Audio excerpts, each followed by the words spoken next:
Now question number 3 here is identify the anion present in the following compounds.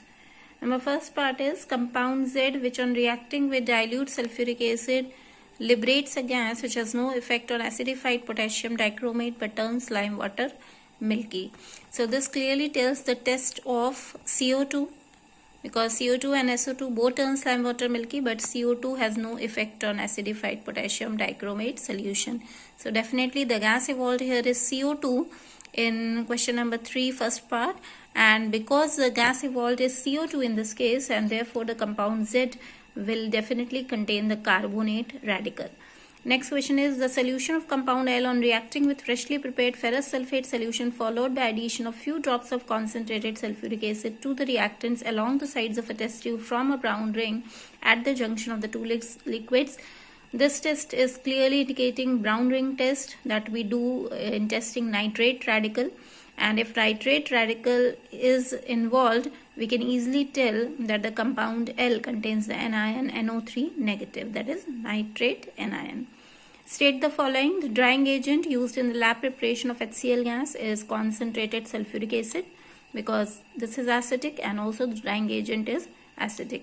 Products formed when ammonia is burnt in excess of oxygen. You can see in this equation, ammonia when burnt in oxygen give you nitrogen and water. So the products are nitrogen and water vapor. So you can write the products, that is nitrogen and water vapor. State the observation for the following. Again in this case we must know the equation first. Manganese dioxide reacting with concentrated HCl. Here you can see manganese dioxide, it's a black oxidizing agent reacting with concentrated HCl to give you a buff pink or light pink precipitate or residue, not precipitate but residue of manganese chloride, and greenish yellow gas, chlorine gases evolved in the reaction. So you can write that greenish yellow gas is evolved and the residue is buff pink or light pink in color. A glass rod dipped in concentrated HCl is brought near ammonia gas. So again here the ammonium chloride will be formed, as I have told you in the previous question. According to this equation, NH3 plus HCl will give dense white fumes of ammonium chloride.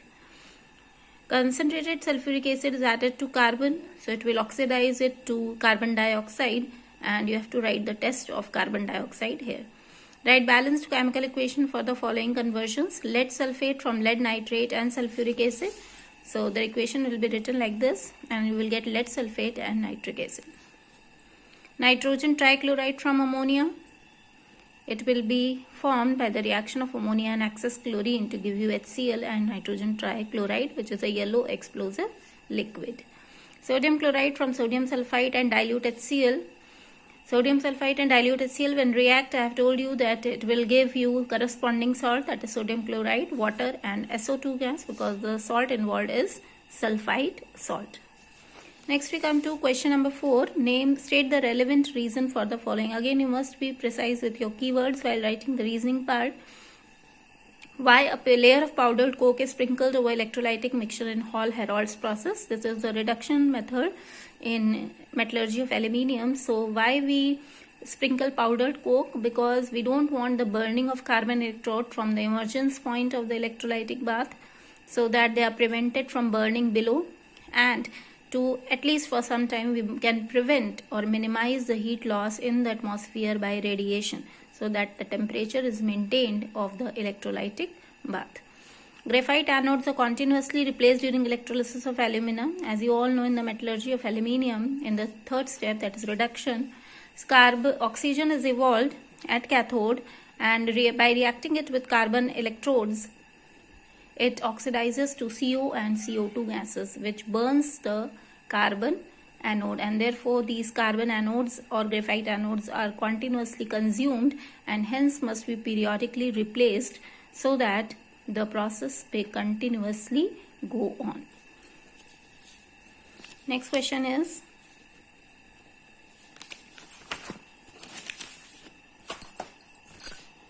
name the alloys for the given composition. Magnesium and aluminium is the constituent of magnesium. Magnesium, manganese, aluminium and copper are the constituents of alloy duralumin.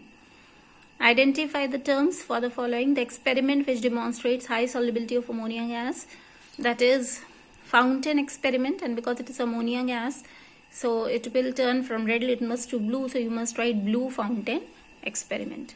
A method used to collect HCl gas. HCl gas is collected by upward displacement of air. The electrode where reduction takes place, that we have already read in electrolysis also, reduction takes place at cathode. Here these are two name processes involved. The reactants are given and you have to tell you have to fill the appropriate word in the filling the blanks. Nitrogen dioxide, water and oxygen together forms nitric acid, and the process involved is Ostwald process. Oleum and water react to form sulfuric acid, and the process involved is contact process. Next, question number 5 and 6 we will discuss in the next video.